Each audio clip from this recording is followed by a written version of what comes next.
Good evening, everyone. Thank you for those of you who are here in person, braving the rain. Those of you who are on the live stream, welcome as well. My name is Richie Vega. I'm the Director of Child Welfare and Attendance for Upland Unified School District. And on behalf of Upland Unified School District, I do welcome you here this evening to our presentation. Without further ado, I'd like to introduce our presenter, Stephen Filson, who will introduce himself and the content for this evening.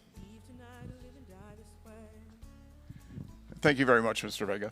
Good evening and welcome to everybody here in the auditorium, and also welcome to those of you joining us on the live stream.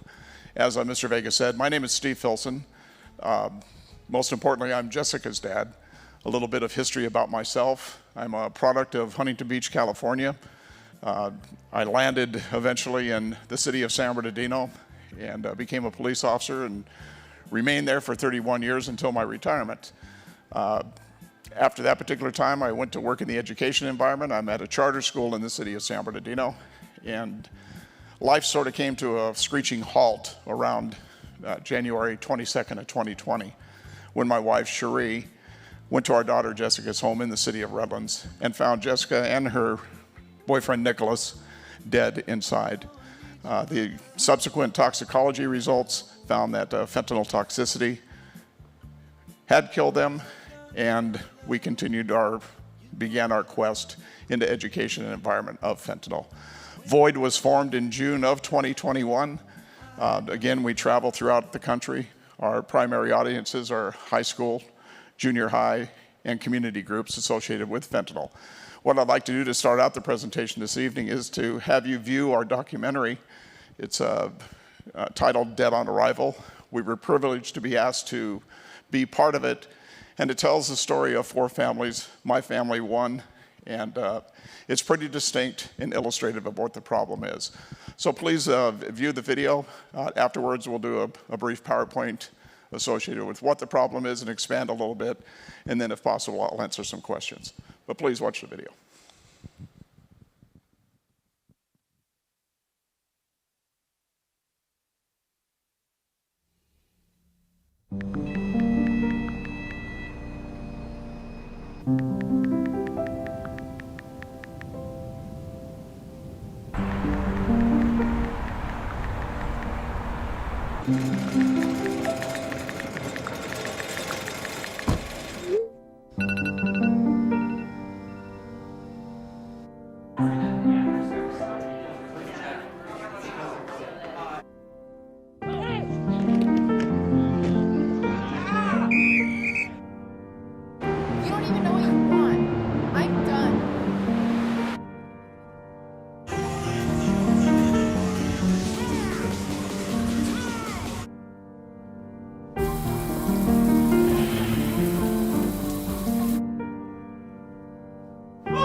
Unresponsive at this time.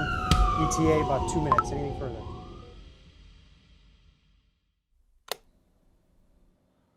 My name is Dominic Tierno. Since I graduated high school in 2014, I've had the great honor of directing a number of documentary films about drugs and drug addiction. Our mission is to revolutionize drug education by telling real-life stories that motivate young people to make one of the most important decisions of their life, and that's the decision to not use drugs. 2020 was the worst year for drug overdose deaths that we have ever seen. In the beginning of summer in 2020, I came across this article. A 14-year-old kid from a town I grew up in had died from what appeared to be a drug overdose. He's a smart, funny guy who, like many kids, was struggling with some anxiety issues and decided that he would turn to drugs to see if he could help himself with that. What happened was he went and bought this pill, this Oxycontin pill, from a guy he had known because he thought that pill might ease the pain of what he was going through mentally. Well, he didn't know it, but that Oxycontin pill wasn't a real Oxycontin pill. It was a fake pill. It looked just like the pill that he wanted to try, but instead of Oxycontin, it was made with fentanyl. a synthetic opioid known to be 50 to 100 times the strength of morphine. That one pill he took that night killed him almost instantly, and his mom found him dead in his bedroom the next morning. Before I can even finish that article, I'm scrolling through and I see another linked article. Not far away, around the same time, another 14-year-old dead from fentanyl. So then I go back to Google and I type in fentanyl deaths. I hit search, and then it all made sense. I saw another kid, and I saw high school students, college students, young adults, all recent, all over the country, all dead from fentanyl. And so I'm looking at that and I'm saying, these aren't just normal overdose deaths. These people think they're taking one drug and turns out they're being killed. Why have we not heard about this? It's a drug 50 times more potent than heroin, and doctors say just touching it can send you to the emergency room. We're talking about the synthetic opioid fentanyl. The first time I heard about fentanyl was my sister busting in my house being like, don't touch anything in his room, it's fentanyl. And I'm like, I don't even know what you're talking about. Like, I have no idea what's going on right now. So most people haven't heard of this because we haven't been talking about it. Back in 2013, when it first started showing up, only about 3% of drug users were dying from it. Now we're looking at over 50% of drug deaths being attributed to fentanyl.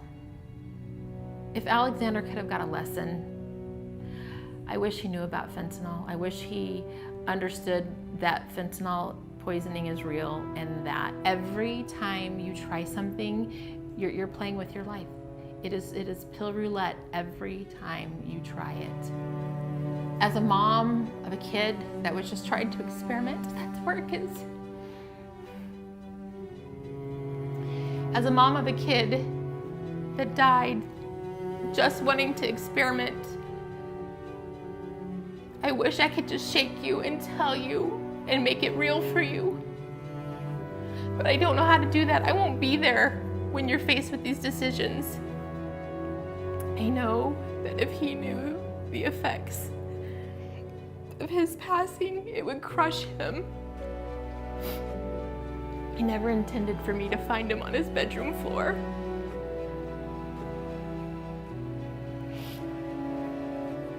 He never intended for his dad to administer CPR, trying to save his life while we were waiting for the paramedics. Even his 12-year-old sister wanted to run in there and try to help do CPR, but I held her back.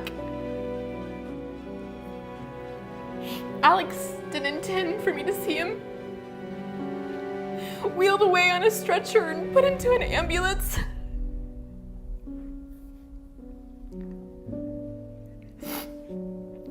Alex had no intentions of me seeing him lying on a stainless steel table covered with a sheet with only his head showing.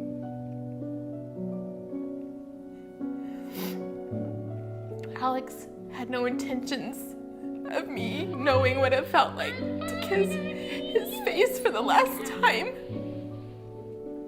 The images that I'm left with of that day replay in my mind on a regular basis.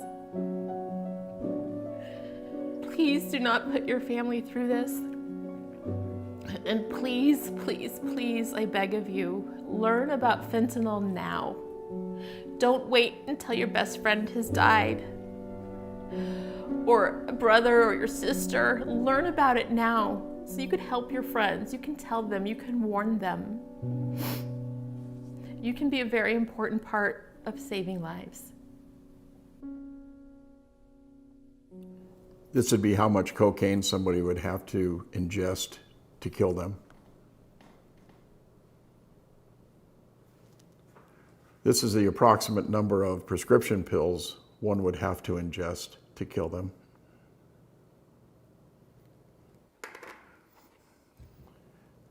This is the amount of heroin the average person would have to ingest to kill them.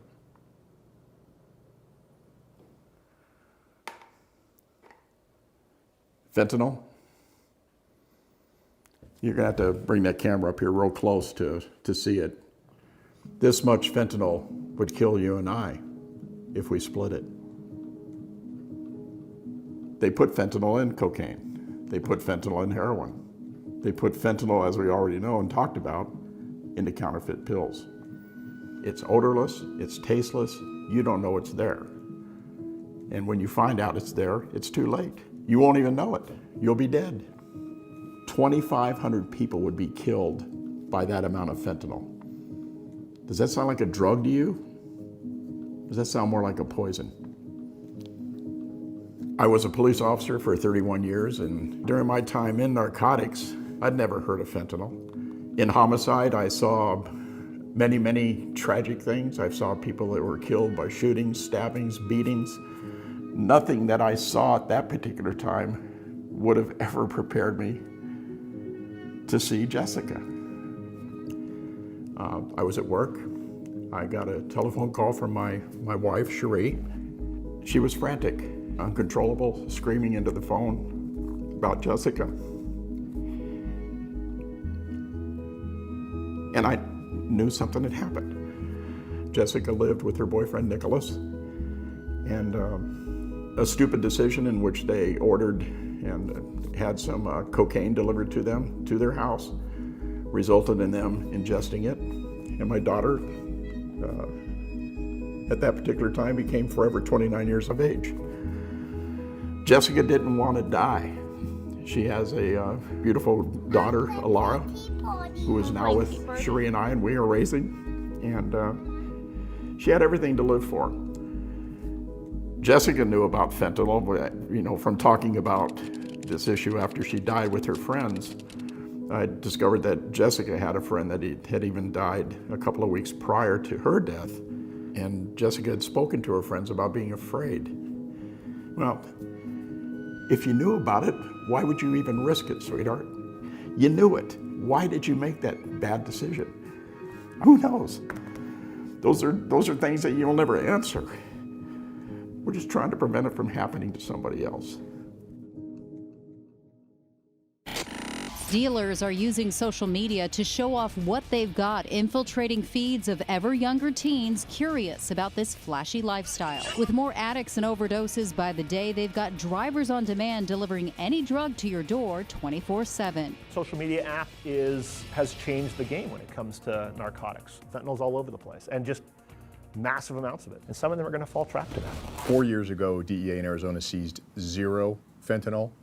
This last year, we seized enough fentanyl to kill 70 million people. You're playing Russian roulette out there when you're taking these pills and you're buying this stuff off the street. Social media has completely changed the landscape of the drug trade. Most people start by searching for what they think are prescription medications, and drug dealers respond saying that's what they have.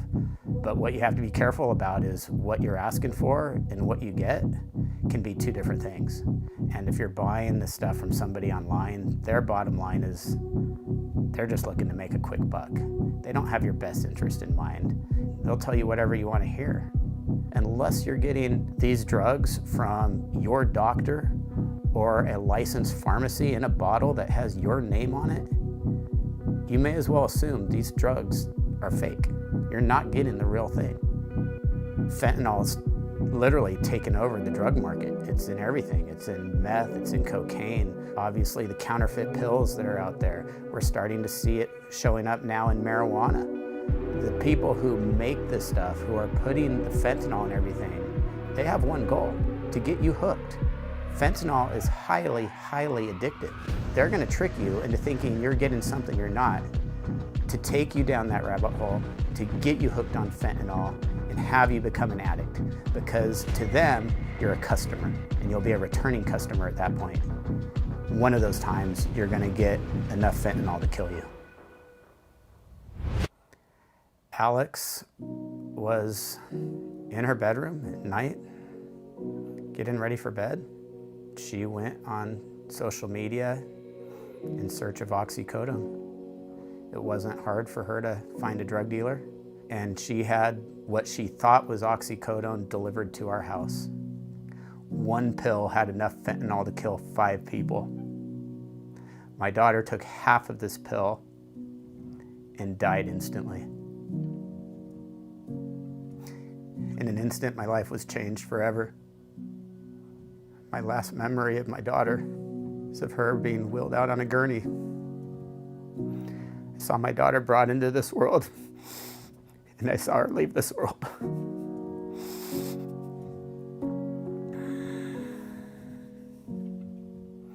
I have 4 daughters and a beautiful wife. Every time we take a family picture, I don't see who's there, I see who's missing. It's an odd feeling to looking forward to dying, because you know that's when your heart will be made whole again. Alex would have never wanted this. Don't do it to your parents.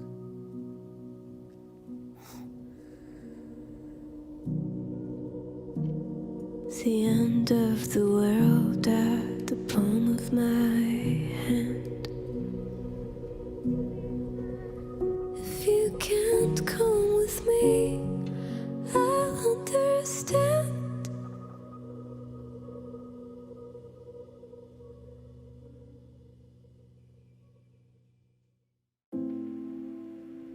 It was March 31st.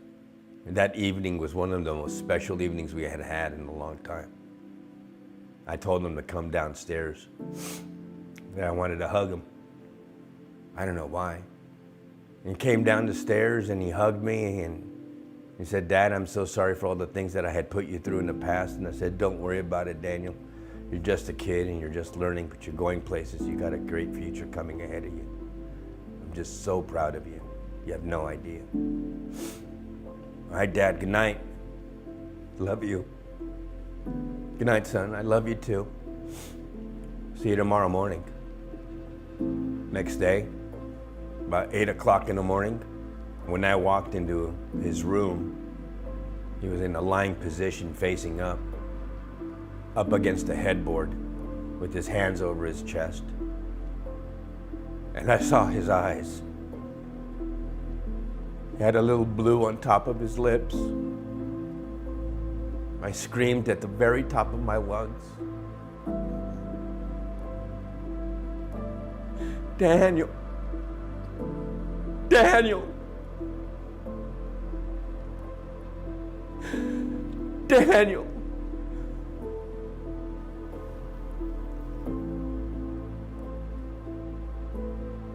I called the paramedics.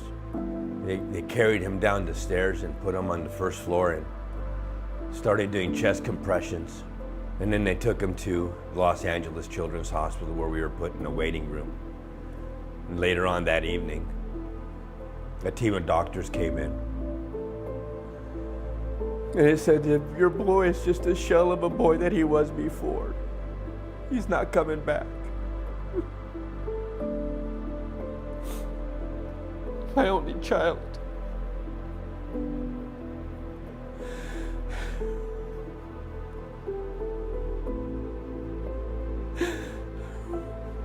I couldn't protect them.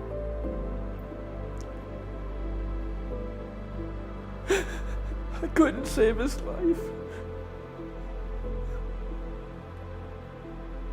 I couldn't save my son, Daniel.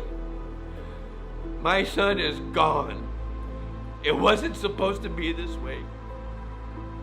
He was supposed to graduate from high school this year. If you love yourself, if you respect yourself, if you love life, you have a choice. Because it is between life or death. This is no joke. You can and will die. How do I know this? I can tell you that I've met thousands upon thousands upon thousands of parents nationwide. I wish somebody had sat me down and had this talk with me about what fentanyl does to people. I didn't get that chance. You do.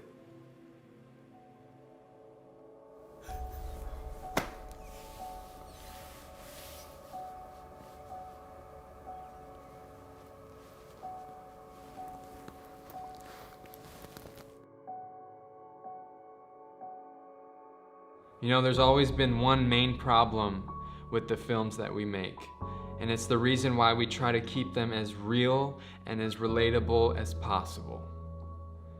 People just so commonly think that it will not happen to them. I'm talking about great people, nice people, cool people, intelligent people with big plans for the future, big potential.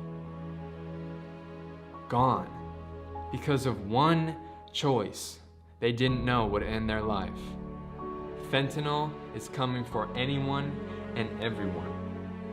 So the most important message that I can give to kids, to teens, young adults, anybody, is the same old message we've heard time and time again, and that's to really get serious about not even trying a drug. You see, back when we first started, I was telling kids not to use drugs because you might get hooked, you might get addicted. Now there's not even time for that. Now it's don't try a drug because you might actually not wake up tomorrow. You might actually not get another chance. One choice is all it takes.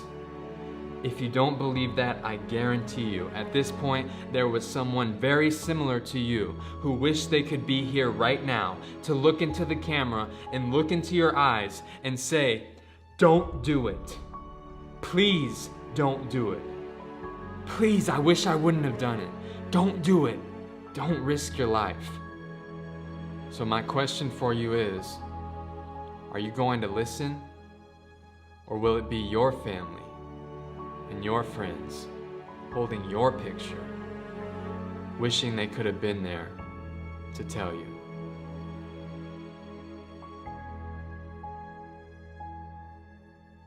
This is my son, Alexander. He died at 14 years old from fentanyl poisoning. This is our daughter, Jessica. She was 29 years old when she was killed by fentanyl. This is my daughter, Alex. She was murdered at 20 years old by a drug dealer who sold her a counterfeit pill made of fentanyl. This is my son, Daniel Joseph Puerta Johnson, killed at the age of 16 by illicit fentanyl. This is my son.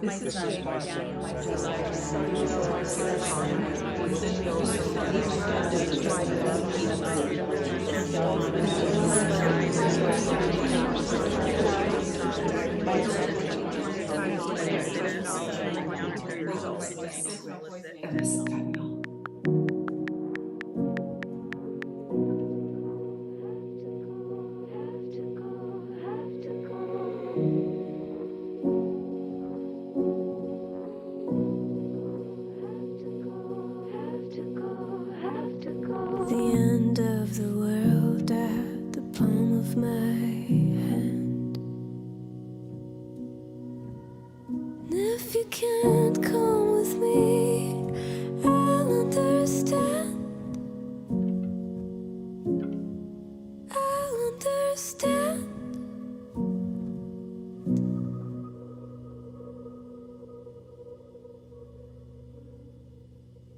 If you go and cue up the PowerPoint, please.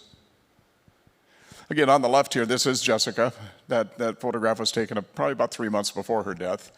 On the right there is myself and Alara, Jessica's daughter, again, who's living with us and we're raising. She's now 7 years old. Well, she's going to be 7 this weekend, and she's flourishing. She's a beautiful little girl, and thank God she's in our life. One thing I want people to understand, and I want you to keep into your mind this one specific fact. Fentanyl changes everything. Fentanyl changes everything. Fentanyl and other emerging synthetic drugs that were introduced to our society have completely changed the drug landscape in our communities nationwide. Pills and powder, pills and powder. That's the primary method of distribution and use that most people are experiencing and being affected by fentanyl. Pills, the cartels understand, they're marketing geniuses. They're not stupid. They understand what products to make. They understand what products are being desired within the public. And when we talk about pills, Oxycontins, Percocets, Xanax, Adderall, anything else that is popular amongst society that people are either addicted to or in a position of self-medicating. The cartels are counterfeiting and making pills identical to ones legitimately manufactured by pharmacies and pharmaceutical companies. The counterfeit pills consist of nothing but a neutral filler, a binder, and fentanyl. And what you have to understand, they look real. They have the pill stamp, the manufacturer's stamp on it. People have seen the blue M30s, M on one side, 30 on the other to designate 30 milligrams or whatever the heck it is. But it's identical to the pill that is manufactured. Xanaxes, they look exactly like a Xanax that you would get out of a pharmacy. You can't tell the difference when you're looking at them. But every pill that you don't get from a pharmacy or your doctor is fake. You are not going to find a legitimate pill on the street or online through the internet, through social media sources that has anything to do with that legitimate pharmaceutical pill. Again, there's nothing in there that has the chemical makeup of the pill that you're seeking, such as the Oxy, the Percocet, the Xanax, or whatever. You just have to understand it. The only question is, how much fentanyl is in each pill? 2 milligrams. 2 milligrams, which is, there'll be a photograph here in a little bit that illustrates 2 milligrams at the end of a pencil lead. It's so minute. 2 milligrams will kill most people if it's ingested by them. Powders, that's a little bit different question. Again, Jessica and Nicholas consumed cocaine. The cartels are now mixing and adding fentanyl into those products in an effort to what? Are we trying to kill people? No, they're not trying to kill people. They're trying to fuel addiction. And a person addicted to the product that they're pushing is nothing but a return customer. And talk about a lucrative and very profitable business. The distribution and sales of fentanyl is that. It's added to cocaine, heroin, methamphetamine. And again, and most importantly, we became a society, or have been a society of experimentation. People used to experiment with drugs. I grew up in the 60s. That experimenting with drugs was all there, all the way up until now. You could probably get away with it, but you can't anymore. The potential or the ability to experiment with a street drug is eliminated. Fentanyl has changed everything, and it changed that narrative. You can't do it. You can't experiment. That one experiment could and very well be your last. But for fentanyl, our loved ones will still be with us. Each and every death by fentanyl poisoning, they're all linked. Jessica's death from fentanyl-laced cocaine is no different than anybody else that is using a powder pill or a powdered drug and purchasing it where fentanyl has been added. People with pills, it's all the same. Typically, a prescription pill is not normally going to be fatal if you take it, but again, with fentanyl being added to it, that's going to cause your death with that 2 milligrams. Powders are a bit trickier.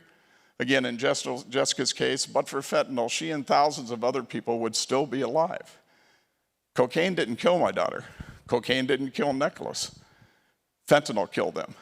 And but for fentanyl, we would be able to have dealt with any type of issue that they were going through, an addiction, emotional issues, or whatever. But fentanyl robbed us of that opportunity. Again, the rule of thumb, if a pill isn't obtained from a physician or from a licensed pharmacy, it's fake. 100% of the time. 100% of the time, according to the DEA, any pill obtained not through that legal process is fake. The DEA has now estimated that 7 out of 10 pills that they have seized, their analysis of the pill shows that they have that 2 milligram or more level of fentanyl in them. When we started these educational presentations, it was 2 out of 10. 20% of the pills had it. 2.5 years later, we're now looking at the pills are much more stronger, and now 7 out of 10 have that lethal level of fentanyl present. Pill roulette, Amy called it. It is pill roulette. If you're going to take a pill, which one is of those 7 out of 10 is the good one that doesn't have any fentanyl in it? It is. It's pill roulette. If you take it, there's a high likelihood that you're going to die. Fentanyl's a problem that many don't know exists.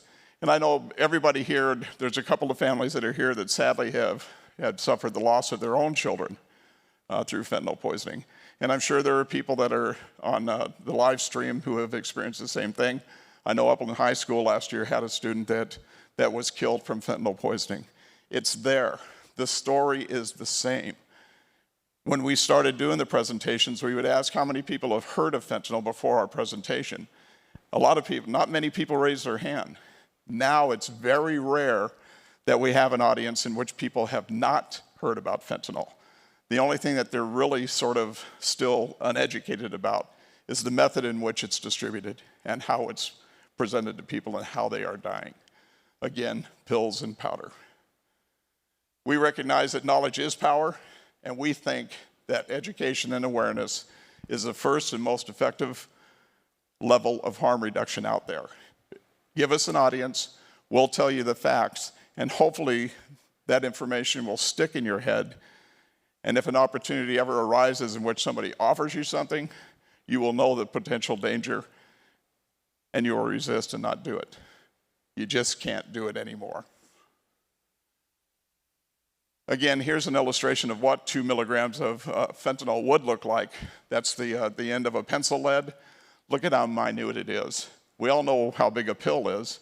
That minute amount in the pill is going to kill you, and you won't even know it's there. Again, 7 out of 10 fake pills contain that potentially lethal dose of fentanyl, and most importantly, 100% of the pills you buy off the street or off the social media, they're fake. 2019, Amy had reported that 50% of the drug overdose deaths in our country were linked to fentanyl at that particular time. 2020, it went up to around just over 50% again. 2021, we had 107,000 plus drug-related deaths, and over 60% of those, or 64,000, were directly linked to fentanyl. 2022, 109,000 plus drug-related deaths, and of those, 75%, or approximately 81,750, were linked directly to fentanyl. We've got a drug problem in this country, folks. We have to admit that, and we understand it. But again, fentanyl changes everything. But for fentanyl, over 140,000 people would still be with us. We would still be able to treat them over the last 2 years. But fentanyl changed that narrative. It was put into the product that they ingested, and they died. Again, sadly, drug-related deaths do occur, but the numbers show fentanyl dramatically adds to the total due to its lethal potential. I'll keep repeating it. Fentanyl changes everything. Social media.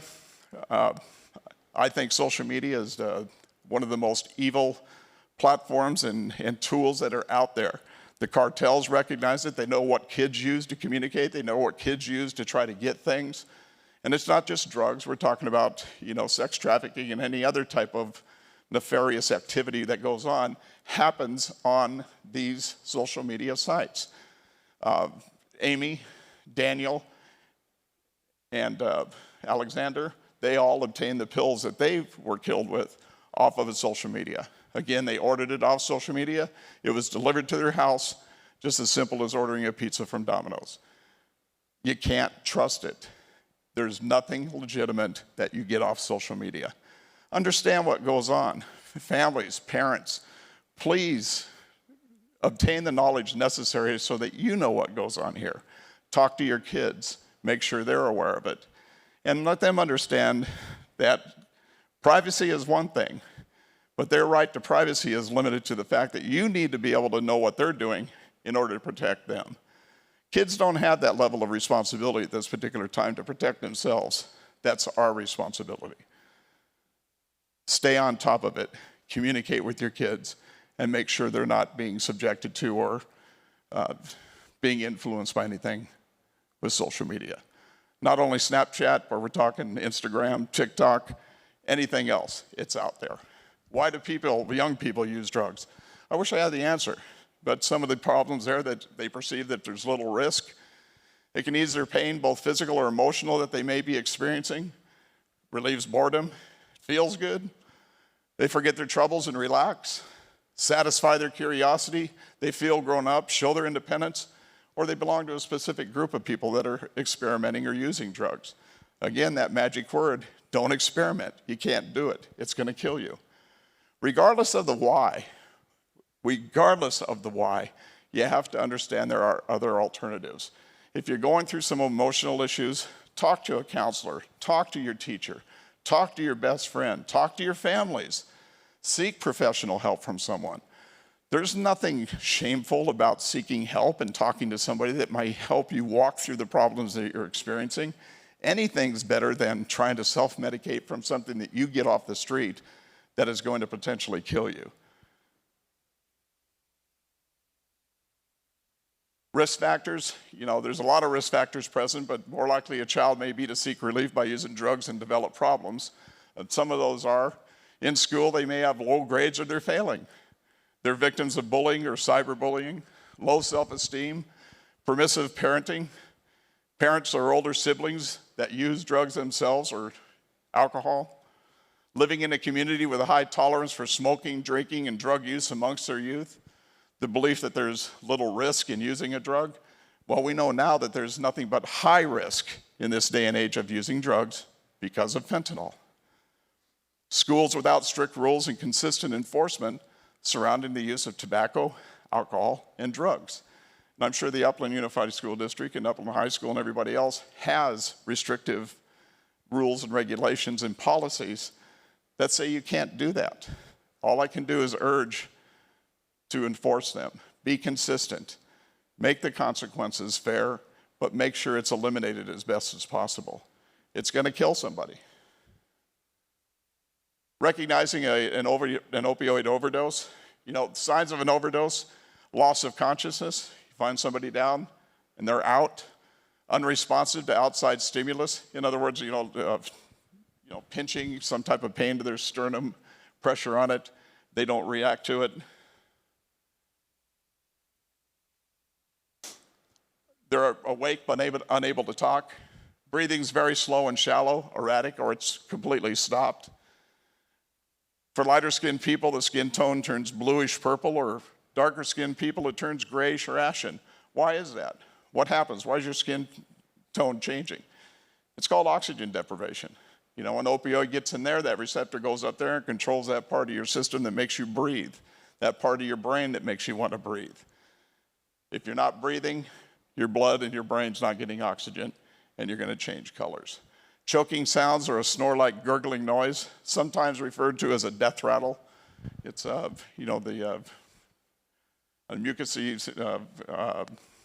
mucus collecting, and you hear it. When they're trying to breathe, they're struggling to breathe, but they're unable to because of that.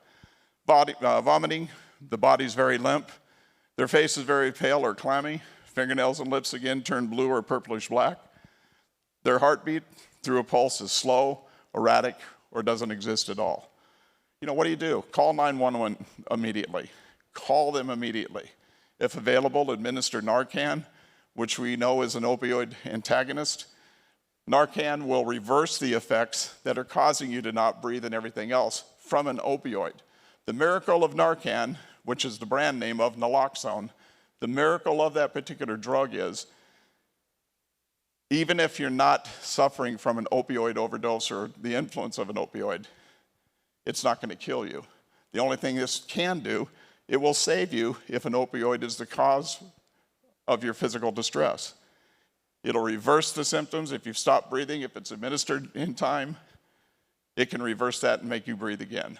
By that time, hopefully the paramedics are going to be en route and they're going to get there and start their magic. It's simple to administer. I'm not going to go into it, but you can look it up. You can watch it. I know the Upland District has naloxone, Narcan, or whatever the brand name on campus. Hopefully they never have to use it, but it is there and available in the event that somebody does find themselves in this position. What do? Shout and shake. Again, call 911 immediately. Also, once again, administer naloxone if available. Try to keep the person awake and breathing if they are awake and breathing. Don't let them go to sleep. Lay them on their side to prevent them from choking. Make sure that they don't aspirate on their own vomit, and end up choking, and that'll kill them in itself. Stay with them until emergency help arrives.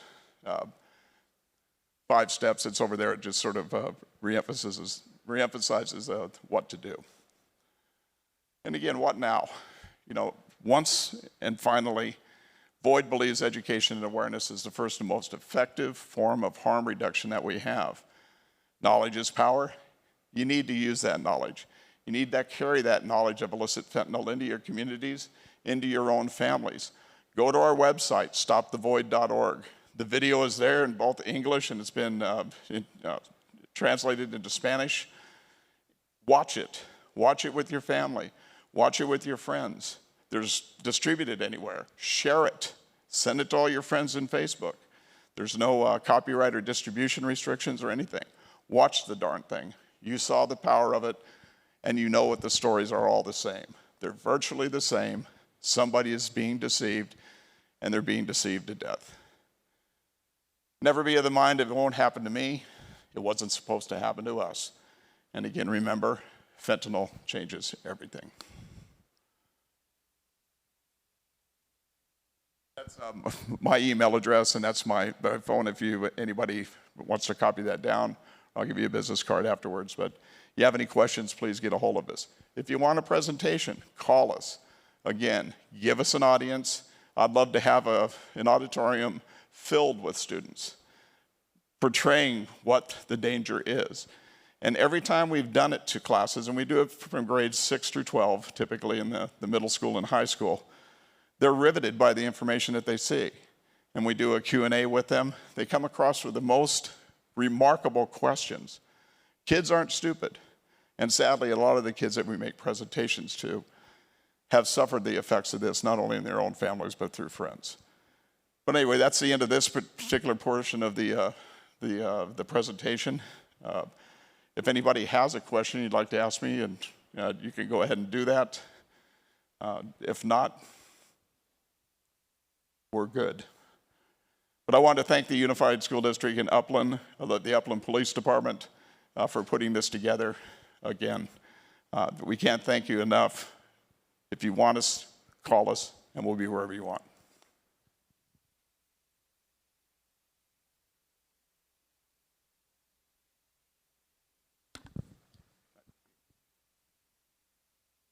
Thanks again, Steve. Thanks for those of you who are here. Thanks for those of you on the live stream. Do want to announce that we will have another parent meeting related to school safety that will take place in February, so please look for communication for that to come out. Thank you, and good night, everyone.